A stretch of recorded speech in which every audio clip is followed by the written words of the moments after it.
कृष्ण गोविंद हरे मुरारी, हे नाथ नारायण वासुदेवा। श्री कृष्ण गोविंद हरे मुरारी, हे नाथ नारायण वासुदेवा। अथाष्टमो अध्याय। ऋषि भगवान का प्रादुर्भाव, हिरण्यकशिपु का वध एवं ब्रह्मादि देवताओं द्वारा भगवान की स्तुति। नारद जी कहते हैं, प्रहलाद जी का वचन सुनकर दैत्य बालकों ने उसी समय से निर्दोष होने के कारण उनकी बात पकड़ ली।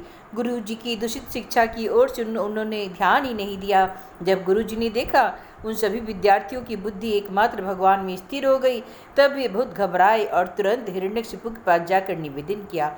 अपने पुत्र प्रहलाद की इस असह्य और अप्रिय अनिति को सुनकर क्रोध के मारे उसका शरीर कांपने लगा। अंत में उसने यही निश्चय किया, प्रहलाद को अब अपने ही हाथों से मार डालना चाहिए। मन और इंद्रियों को बस में रखने वाले प्रहलाद जी बड़ी नम्रता से हाथ जोड़कर चुपचाप हिरण्यकशिपु के सामने खड़े थे और तिरस्कार के सर्वथा अयोग्य थे। परंतु हिरण्यकशिपु स्वभाव से क्रूर था। वह पैर की चोट खाए हुए सांप की तरफ फुफकारने लगा। उसने उसकी ओर पाप भरी टेढ़ी नजरों से देखा और कठोर वाणी में डांटते हुए कहा, मूर्ख, तू बहुत उद्दंड हो गया है, स्वयं तो नीच है, अब हमारे कुल के और बालकों को भी फोड़ना चाहता है। तूने बड़ी ढिठाई से मेरी आज्ञा का उल्लंघन किया है। आज ही मैं तुझे यमराज के घर भेजकर इसका मजा चखाता हूँ। मैं तनिक सा क्रोध करता हूँ तो तीनों लोक और लोकपाल कांपते हैं। और मूर्ख, तूने तो किसके बलबूते पर निडर की तरह मेरी आज्ञा का अवहेलना की है। प्रहलाद जी कहते हैं, दैत्यराज, ब्रह्मा से लेकर तिनके सब छोटे बड़े चर अचर जीवों को भगवान ने ही अपने वश में कर रखा है। न केवल मेरे और आपके, बल्कि संसार के समस्त बलवानों के बल भी केवल वही हैं। वे ही महापराक्रमी सर्वशक्तिमान प्रभु काल है तथा समस्त प्राणियों के इंद्रिय बल, मनोबल, देही बल, धैर्य एवं इंद्रिय भी वही हैं। वही परमेश्वर अपनी शक्तियों के द्वारा इस विश्व की रचना, रक्षा और संहार करते हैं। वे ही तीनों गुणों के स्वामी हैं। आप अपना यह आसुर भाव छोड़ दीजिए, अपने मन को सबके प्रति समान बनाइए। इस संसार में अपने बस में न रहने वाले कुमारगामी मन के अतिरिक्त और कोई शत्रु नहीं। मन में सबके प्रति क्षमता का भाव लाना ही भगवान की सबसे बड़ी पूजा है। जो लोग अपना सर्वस्व लुटाने वाले इन 6 इंद्रिय रूपी डाकुओं पर तो पहले विजय नहीं प्राप्त करते और मीरा ऐसा मानने लगते हैं कि हमने 10 दिशाएं जीत ली, वे तो मूर्ख है। हाँ, जिस ज्ञान एवं जितेंद्रिय महात्मा ने समस्त प्राणियों के प्रति ममता का भाव प्राप्त कर लिया, उसी में अज्ञान से पैदा होने वाले काम क्रोध आदि शत्रु भी मर मिट जाते हैं। फिर बाहर के शत्रु तो रहे ही कैसे। हिरण्यकशिपु ने कहा, रे मंदबुद्धि, तेरे बहकाने से कि तो अब हद हो गई। यह बात तो स्पष्ट है कि तू अब मरना ही चाहता है। तू मरना चाहता है, इसलिए ऐसी बेसिर की बातें कर रहा है। तूने मेरे सिवा और किसी को जगत का स्वामी बतलाया तो मैं देखता हूँ वो तुम्हारा जगदीश्वर है कहाँ। अच्छा ये बताओ, क्या वह सर्वत्र है तो क्या इस खंबे में क्यों नहीं दिखता? अच्छा, तुझे इस खंबे में दिखाई देता है? अरे तू क्यों इतनी डिंग हाँक रहा है? मैं अभी अभी तेरा सिर धड़ से अलग किए देता हूँ। देखता हूँ तेरा वह सर्वस्व हरि जिस पर तुझे इतना भरोसा है तेरी कैसे रक्षा करता है। इस प्रकार वह अत्यंत बलवान महादैत्य भगवान के परम प्रेमी प्रहलाद को बार बार झिड़कियाँ देता और सताता रहा। जब क्रोध के मारे वह अपने को रोक न सका, तब हाथ में खड्ग लेकर सिंहासन से कूद पड़ा और बड़े जोर से उस खंबे को एक घूंसा मारा। उसी समय उस खंबे से एक बड़ा भयंकर शब्द हुआ। ऐसा जान पड़ा मानो ब्रह्मांड ही फट गया हो। वह ध्वनि जब लोकपालों के लोक में पहुंची, तब उसे सुनकर ब्रह्मादिकों को ऐसा जान पड़ा मानो उनके लोकों का प्रलय हो रहा है। हिरण्यकशिपु प्रहलाद को मारने के लिए बड़े जोर से झपटा, परंतु दैत्य सेनाधिपतियों को भी भय से कंपा देने वाला उस अद्भुत और अपूर्व घोर शब्द को सुनकर वह घबराया हुआ सा देखने लगा। यह शब्द करने वाला कौन है? परंतु उसे सभा के भीतर कुछ भी दिखाई न पड़ा। इसी समय अपने सेवक प्रहलाद और ब्रह्मा की वाणी शुद्ध करने और समस्त पदार्थों में अपनी व्यापकता दिखाने के लिए सभा के भीतर उसी खंबे में बड़ा ही विचित्र रूप धारण करके भगवान श्री हरि प्रकट हो गए। बोलो श्री नरसिंह भगवान की जय, श्री भक्त प्रहलाद की जय। वह रूप न तो पूरा सिंह का ही था और ना ही मनुष्य का था। जिस समय हिरण्यकशिपु शब्द करने वालों को इधर उधर खोज रहा था, उसी समय खंबे से भी के भीतर से निकलते हुए उस अद्भुत प्राणी को उसने देखा। वो सोचने लगा, अरे यह न तो मनुष्य है न पशु है, फिर यह नृसिंह के रूप में कौन सा अलौकिक जीव है। जिस समय हिरण्यकशिपु इस उधर बुन में लगा हुआ था, उसी समय उसके ठीक सामने नृसिंह भगवान खड़े हो गए। उनका वह रूप अत्यधिक भयावना था। तपाए हुए शून्य के समान पीली पीली भयानक आंखें थी। जम्भाई लेने से गर्दन के बाल इधर उधर लहरा रहे थे। दाढ़ी विकराल थी। तलवार की तरह लपलपाती हुई छुरे के समान तीखी जीभ थी। टेढ़ी भौंक से उनका मुख और भी दारुण हो रहा था। कान निश्चले मुंह ऊपर की ओर उठे हुए थे। फूली हुई नासिका और खुला हुआ मुंह पहाड़ की गुफा के समान अद्भुत जान पड़ता था। फटे हुए जबड़ों से उनकी भयंकरता बहुत बढ़ गई थी। विशाल शरीर स्वर्ग का स्पर्श कर रहा था। गर्दन कुछ नाटी और मोटी थी। छाती चौड़ी और कमर बहुत पतली थी। चंद्रमा की किरणों के समान सफेद रोए सारे शरीर पर चमक रहे थे। चारों ओर सैकड़ों भुजाएं फैली हुई थी, जिनके बड़े बड़े नख आयुध का काम देते थे। उनके पास फटकने तक का साहस किसी का न होता था। चक्र आदि अपने निज आयुध तथा ब्रज आदि अन्य श्रेष्ठ शस्त्रों के द्वारा उन्होंने सारे दैत्य दानवों को भगा दिया। हिरण्यकशिपु सोचने लगा, हो न हो यह मायावी विष्णु ही मुझे मार डालने के लिए यह ढंग रचा है, परंतु इसकी इस चालों से हो ही क्या सकता है। इस प्रकार कहता हुआ और शीनाद करता हुआ दैत्यराज हिरण्यकशिपु हाथ में गदा लेकर नृसिंह भगवान पर टूट पड़ा। परंतु जैसे पतंगा आग में गिरकर अदृश्य हो जाता है, वैसे ही वह दैत्य भगवान के तेज के भीतर जाकर लापता हो गया। समस्त शक्ति और तेज के आश्रय भगवान के संबंध में ऐसी घटना कोई आश्चर्यजनक नहीं है, क्योंकि सृष्टि के प्रारंभ में उन्होंने अपने तेज से प्रलय के निमित्त भूत तमोगुण रूपी घोर अंधकार को भी पी लिया था। तदंतर वह दैत्य बड़े क्रोध से लपका और अपनी गदा को बड़े जोर से घुमाकर उसने नृसिंह भगवान पर प्रहार किया। प्रहार करते समय ही जैसे गरुड़ सांप को पकड़ लेते हैं, वैसे ही भगवान ने गदा सहित उस दैत्य को पकड़ लिया। वे जब उसके साथ खिलवाड़ कर रहे थे, तब वह दैत्य उनके हाथ से वैसे ही निकल गया जैसे कीड़ा करते हुए गरुड़ के चंगुल से सांप छूट जाए। युधिष्ठिर उस समय सब के सब लोकपाल बादलों में छिपकर इस युद्ध को देख रहे थे। उनका स्वर्ग तो हिरण्यकशिपु ने पहले ही छीन लिया था।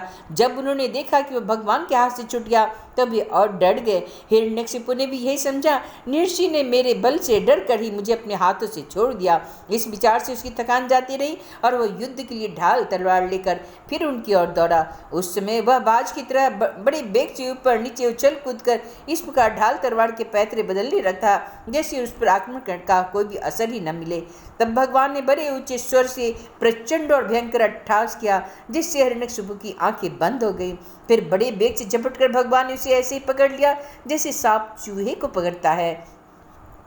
जिस हिरण्यकशिपु के चमड़े पर ब्रज की चोट की खरोंचनी आती थी, वही अब उनके पंजे से निकलने के लिए जोर से छटपटा रहा था।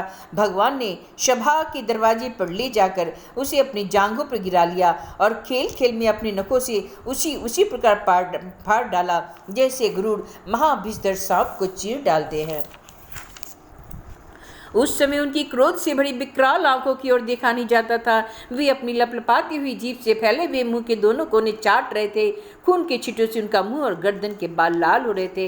हाथी को मारकर गले में आंतों की माला पहने हुए मृगराज के समान उनकी शोभा हो रही थी। उन्होंने अपनी तीखी नखों से हिरण्यकशिपु का कलेजा फाड़कर उसे जमीन पर पटक दिया। उस समय हजारों दैत्य दानव हाथों में शस्त्र लेकर भगवान पर प्रहार करने के लिए आए, पर भगवान ने अपनी भुजा रूपी सेना से, लातों से और नख रूपी शस्त्रों से चारों ओर खदेड़ खदेड़ कर उन्हें मार डाला।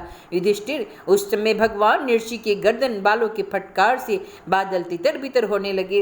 उनके नेत्रों की ज्वाला से सूर्य और ग्रहों का तेज फीका पड़ गया। उनके श्वास के धक्के से समुद्र क्षुब्ध हो गए। उनके शीन आंच से भयभीत होकर दिग्गज चिघाड़ने लगे। उनके गर्दन के बाल से टकरा कर देवताओं के विमान अस्त व्यस्त हो गए। स्वर्ग डगमगा गया। उनके पैरों की धमक से भूकंप आ गया। बेग से पर्वत उड़ने लगे। उनके तेज की चकाचौंध से आकाश तथा दिशाओं का दिखना बंद हो गया। इस समय नृसिंह भगवान का सामना करने वाला कोई दिखाई न पड़ा। फिर भी उनका क्रोध अभी बढ़ता ही जा रहा था। हिरण्यकशिपु की राज्यसभा में उच्च सिंहासन पर जाकर विराज गए। उस समय उनके अत्यंत तेजपूर्ण और क्रोध बड़े भयंकर चेहरे को देखकर किसी का भी साहस न हुआ कि उनके पास जाकर उनकी सेवा करे। युधिष्ठिर, जब स्वर्ग की देवियों को यह शुभ समाचार मिला कि तीनों लोगों के सिर की पीड़ा का मूर्तिमान स्वरूप हिरण्यकशिपु युद्ध में भगवान के हाथों मार डाला गया, तब आनंद के उल्लास से उनके चेहरे खिल उठे। वे बार बार भगवान पर पुष्पों की वर्षा करने लगी। आकाश में भी मानो से आए हुए भगवान के दर्शनार्थी देवताओं की भीड़ लग गई। देवताओं के ढोल और नगाड़े बजने लगे, गंधर्व राज गाने लगे, अप्सराएं नाचने लगी। तात इसी समय ब्रह्मा, इंद्र, शंकर आदि देवता, ऋषि, पितर, सिद्ध, विद्याधर, महानाग, मनु, प्रजापति, गंधर्व, अप्सराएं, चारण, यक्ष, किम पुरुष, बैताल, सिद्ध, किन्नर और सुनंद, कुमुद आदि भगवान की सभी पार्षद उनके पास आए। उन लोगों ने सिर पर अंजलि बांधकर सिंहासन पर विराजमान अत्यंत तेजस्वी नृषि भगवान को थोड़ी दूर से अलग अलग स्तुति की। ब्रह्मा जी ने कहा, प्रभु आप अनंत हैं, आपकी शक्तियों का कोई पार नहीं पा सकता। आपका पराक्रम विचित्र और कर्म पवित्र है। यद्यपि गुणों के द्वारा आप लीला से ही संपूर्ण विश्व की उत्पत्ति, पालन और प्रलय यथोचित ढंग से करते हैं, फिर भी आप उनसे कोई संबंध नहीं रखते, स्वयं निर्विकार रहते हैं। मैं आपको नमस्कार करता हूँ। श्री रुद्र ने कहा, आपके क्रोध करने का समय तो कल्प के अंत में होता है। यदि इस तुच्छ दैत्य को मारने के लिए ही आपने क्रोध किया तो वह भी मारा जा चुका है। उसका पुत्र आपकी शरण में आया है। हे भक्त वत्सल प्रभु, आप अपने इस भक्त की रक्षा कीजिए। इंद्र ने कहा, पुरुषोत्तम आपने हमारी रक्षा की। आपने हमारे जो यज्ञ भाग लौटाए हैं वे वास्तव में आपके ही हैं। दैत्यों के आतंक से संकुचित हमारे हृदय कमल को आपने प्रफुल्लित कर दिया। वह भी आपका ही निवास स्थान है। यह जो सर्वाधिकों का राज्य हम लोगों को पुनः प्राप्त हुआ है, यह सब आपके ही काल का ग्रास है। जो आपके सेवक है उनके लिए यह है ही क्या। स्वामी, जिन्हें आपकी सेवा की चाह है वे मुक्ति का भी आदर नहीं करते, फिर अन्य भोगों की तो उन्हें आवश्यकता भी क्या है। ऋषियों ने कहा, पुरुषोत्तम अपनी तपस्या के द्वारा ही अपने में लीन हुए जगत को फिर से रचना की थी और कृपा करके उसी आत्म तेज स्वरूप श्रेष्ठ तपस्या का उपदेश आपने हमारे लिए भी किया था। इस दैत्य ने उसी तपस्या का उच्छेद कर दिया। शरणागत वत्सल, उस तपस्या की रक्षा के लिए अवतार ग्रहण करके आपने हमारे लिए फिर से उसी उपदेश का अनुमोदन किया है। पितरों ने कहा, प्रभु हमारे पुत्र हमारे लिए पिंड दान करते थे, यह उन्हें बलात् छीन कर खा जाता था। जब ये पवित्र तीर्थ में या संक्रांति आदि के अवसर पर नैमित्तिक तर्पण करके या तिलांजलि देते तब यह इसे भी पी जाता था। आप अपने नखों से उसका पेट फाड़कर वह सब का सब लौटाकर मानो हमें दे दिया है। आप समस्त धर्मों के एकमात्र रक्षक हैं। हे नृषि देव, हम आपको नमस्कार करते हैं। सिद्धों ने कहा, नृषि देव, इस दुष्ट ने अपने योग और तपस्या के बल से हमारी योग सिद्धि गति छीन ली थी। अपने नखों से आपने उस घमंडी को फाड़ डाला। इस प्रकार आपके चरणों में विनीत भाव से नमस्कार करते हैं। विद्याधरों ने कहा, यह मूर्ख हिरण्यकशिपु अपने बल और वीरता के घमंड में चूर था। यहाँ तक कि हम लोगों ने विविध धारणाओं से जो विद्या प्राप्त की थी उसे भी इसने व्यर्थ कर दिया था। आपने युद्ध में यज्ञ पशु की तरह इसको नष्ट कर दिया। अपनी लीला से निर्षी बने हम आपका नित्य निरंतर प्रणाम करते हैं। नागों ने कहा, इस पापी ने हमारी मनिया और हमारी श्रेष्ठ और सुंदर स्त्रियों को भी छीन लिया था। आज इसकी छाती फाड़ करके आपने हमारी पत्नियों को बड़े आनंद से लौटा दिया। हे प्रभु, हम आपको नमस्कार करते हैं। मनुओं ने कहा, देवाधिदेव, हम आपके आज्ञाकारी मनु हैं। इस दैत्य ने हम लोगों की धर्म मर्यादा भंग कर दी थी। आपने उस दुष्ट को मारकर बड़ा उपकार किया, पर वो हम तो आपके सेवक हैं, आज्ञा कीजिए, अब हम आपकी क्या सेवा करें। प्रजापतियों ने कहा, परमेश्वर, आपने हमें प्रजापति बनाया था, परंतु इसके रोक देने से हम प्रजा की सृष्टि नहीं कर पाते थे। आपने इसकी छाती फाड़ डाली और यह जमीन पर सर्वदा के लिए सो गया। सत्यमयी मूर्ति धारण करने वाले हे प्रभु, आपका यह अवतार संसार के कल्याण के लिए ही तो है। गंधर्वों ने कहा, प्रभु, यह आपके नाचने वाले, अभिनय करने वाले और संगीत सुनाने वाले सेवक हैं। इस दैत्य ने अपने बल और तेज और पराक्रम से हमें अपना गुलाम बना रखा था, उसे आपने इस दशा को पहुंचा दिया। सच है, कुमार्ग में चलने वालों का भी क्या कभी कल्याण हो सकता है। चरणों ने कहा, प्रभु, आपके सज्जनों के हृदय को पीड़ा पहुंचाने वाले इस दुष्ट को समाप्त कर दिया। इसलिए हम आपके उन चरण कमलों की शरण में हैं, जिनके प्राप्त होते ही जन्म मृत्यु रूप संसार चक्र से छुटकारा मिल जाता है। यक्षों ने कहा, भगवान, अपनी श्रेष्ठ कर्मों के कारण हम लोग आपके सेवकों में प्रधान गिने जाते हैं, परंतु हिरण्यकशिपु ने हमें अपनी पालकी ढोने वाला कहार बना लिया था। प्रकृति के नियामक परमात्मा, इसके कारण होने वाले अपने निज जनों के कष्ट जानकर ही आपने इसे मार डाला। किम पुरुषी ने कहा, हम लोग अत्यंत तुच्छ किम पुरुष हैं और आप सर्वशक्तिमान महापुरुष हैं। जब सत्पुरुषों ने इसका तिरस्कार किया, इसे धिक्कारा, तभी आज आपने इस कुपुरुष असुराधम को नष्ट कर दिया है। बैतालिकों ने कहा, भगवान, बड़ी बड़ी सभाओं और ज्ञान यज्ञों में आपके निर्मल यश का ज्ञान करके हम बड़ी प्रतिष्ठा पूजा प्राप्त करते थे। इस दुष्ट ने हमारी यह आजीविका ही नष्ट कर दी थी। बड़े सौभाग्य की बात है कि महारोग के समान इस दुष्ट को आपने जड़ मूल से उखाड़ दिया। किन्नरों ने कहा, हम किन्नरगण आपके सेवक हैं। यह दैत्य हमारे बिगाड़ से ही काम लेता था। भगवान, आपने कृपा करके आज इस पापी को नष्ट कर दिया, पर वो आप इसी प्रकार हमारा अभ्युदय करते रहे। भगवान के पार्षदों ने कहा, शरणागत वत्सल, संपूर्ण लोगों को शांति प्रदान करने वाला आपका यह अलौकिक निशी रूप हमने आज ही देखा है। भगवान, यह दैत्य आपका वही आज्ञाकारी सेवक था जिसे सनकादिकों ने शाप दिया था। हम समझते हैं आपने कृपा करके इसके उद्धार के लिए ही इसका वध किया है। इति श्रीमद्भागवते महापुराणे ब्रह्मंस्या संहितायां सप्तम स्कंदे प्रह्लादानुचरिते दैत्यराजवधे नृसिंहस्तवो नामाष्टमो अध्याय। बोलो श्री नृसिंह भगवान की जय, प्रहलाद भगत की जय। श्री कृष्ण गोविंद हरे मुरारी, हे नाथ नारायण वासुदेवा।